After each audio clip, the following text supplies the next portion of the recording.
देख रहे हैं सिटी इंडिया न्यूज चैनल, हक की आवाज।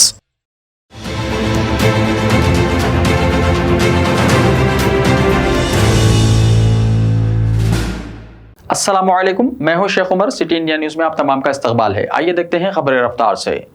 किसानों के भारत बंद को कांग्रेस की मिली तायद। कांग्रेस ने कहा कि मुल्क का किसान ज़राई क़वानीन को खत्म करने के मांग पर तवील अरसे से धरना दे रहा है, लेकिन मोदी हुकूमत मुल्क के काश्तकारों की बात सुनने के बजाय किसानों पर हमला करवा रही है।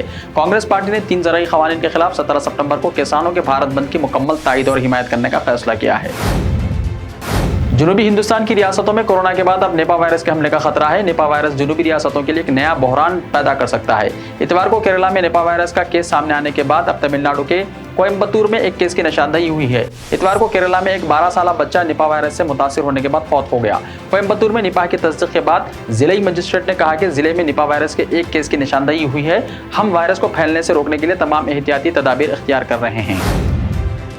महाराष्ट्र के खित्ते मराठवाड़ा में गुज़िश्ता 24 घंटों के दौरान हलाकत खेज कोरोना वायरस के मजीद 155 नए केसेस रिपोर्ट हुए हैं और इस वबा की वजह से मजीद 7 अफराद की मौत हो गई है। खित्ते के हेल्थ अफसरान ने मंगल को ये इत्तला दी। मराठवाड़ा के तमाम जिले हेडक्वार्टर से मिलने वाली तफसीलात के मुताबिक खित्ते के 8 अजला में जिले बीड़ गुज़िश्ता 24 घंटों के दौरान सबसे ज्यादा मुतासिर रहा, जहाँ 45 नए केसेस रिपोर्ट हुए हैं और 5 अफराद हलाक हुए। आरएसएस के सरबराह मोहन भागवत ने कहा कि हिंदुओं और मुसलमानों के आबा और हर भारतीय हिंदुस्तानी हिंदू हैं। पुणे में ग्लोबल स्ट्रेटेजिक पॉलिसी फाउंडेशन नामी तंजीम की जानिब से मुनक्किदा एक तकरीब में उन्होंने कहा कि दानिशमंद मुस्लिम रहनुमाओं को खदामत पसंदों के खिलाफ मजबूती से खड़ा हो जाना चाहिए। सोशल मीडिया पर सच्चाई से ज्यादा झूठ मकबूल होता है, यानी कि झूठ बिक रहा है लेकिन सच का कोई खरीदार नहीं। यही वजह है कि एक अफवाह तो तेजी से फैल जाती है लेकिन उसकी तरदीद को कोई इस तरह कबूल नहीं करता जैसे कि जाली खबर को करता है। दरअसल एक हालिया मुताले में नतीजा अख्ज़ किया गया है कि साल 2020 के अमेरिकी इंतखाबात के दौरान फेसबुक पर जाली खबरें दुरुस्त खबरों से कहीं ज्यादा मकबूल थीं। यही सच है कि झूठ गर्म जलेबी की तरह बिक रहा है। एक तहकीक में यह बात कही गई। वजीर आला ममता बनर्जी के भतीजे और टीएमसी रुकने पार्लियामेंट अभिषेक बनर्जी से पूछगछ खत्म हो गई है। ईडी ने तकरीबन 9 घंटे तक पूछगछ की। आपको बताते चले कि पीर की सुबह अभिषेक बनर्जी दिल्ली के जामनगर इन्फोर्समेंट डायरेक्टोरेट पहुंचे और तकरीबन 9 घंटे की तवील पूछगछ के बाद रात 8 बजे के करीब रवाना हुए। ईडी ने अभिषेक बनर्जी से पूछगछ के लिए सवालात की एक फहरिस्त बनाई थी। अगर जराये पर यकीन किया जाए तो उन्होंने कई सवालात के जवाब दिए, लेकिन उन्होंने कई सवालों के जवाब देने में खामोशी भी इख्तियार की। पूरे उत्तर प्रदेश में डेंगू और वायरल बुखार से लोग परेशान हैं। समाजवादी पार्टी के सरबराह अखिलेश यादव ने कहा कि उत्तर प्रदेश में डेंगू वायरल बुखार से हर तरफ हलचल मची हुई है, जबकि वजीर आला Yogi Adityanath all is well का झूठा दावा कर रहे हैं।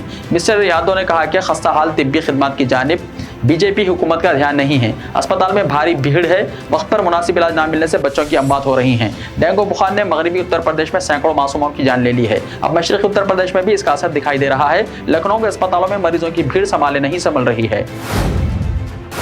रुपये की कदर में कोई ठहराव नजर नहीं आ रहा है। अब ताज़ा रिपोर्ट के मुताबिक एक मरतबा फिर रुपये की कदर में गिरावट दर्ज हुई है।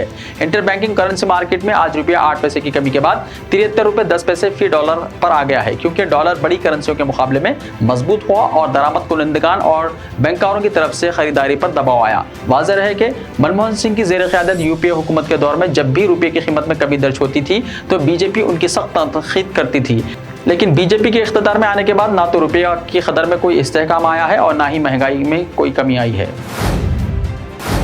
नई दिल्ली में तुर्की सिफारत खाने ने बताया कि हफ्ते से मौसर तरीके से हिंदुस्तान से तुर्की जाने वाले मुसाफिरों को 14 दिन के लिए लाजमी क्वारंटाइन से गुजरना पड़ेगा। तुर्की सफर के लिए मुकम्मल तौर पर वैक्सीनेशन जरूरी है। वो तमाम मुसाफिर जिन्हें वर्ल्ड हेल्थ ऑर्गेनाइजेशन की जानिब से मंजूरशुदा वैक्सीन दी गई है, तुर्की पहुंचने पर 14 दिन के लिए क्वारंटाइन उसूल से मुस्तस्ना होंगे। सऊदी महकमे पासपोर्ट और इमिग्रेशन ने सऊदी अरब आने के ख्वाहिशमंद अफराद के लिए इन्हें रवानगी से पहले मुमलिकत में ही मुकम्मल वैक्सीनेशन कराना होगी। महकमे पासपोर्ट ने वजाहत पेश की कि सऊदी अकामा होल्डर अगर मुमलिकत से ऐसे मुल्क गए हैं जहां सफरी पाबंदी आयद है तो वहां से दोबारा सऊदी अरब लौटने के लिए कोरोना वैक्सीन की दोनों खुराकें लेना लाजमी है। पाबंदी ज़दा ममालिक से सऊदी अरब बराह रास्त आने के लिए अकामा होल्डर्स को मज़कूरा बाला उसूल पर अमल करना होगा। ऐसे ही ताज़ा तरीन खबरों के लिए हमारे YouTube चैनल को सब्सक्राइब करते हुए इसके बेल आइकन को प्रेस कर लीजिए। मिलते हैं कल, तब तक के लिए अपना ख्याल रखिए। अल्लाह हाफिज़।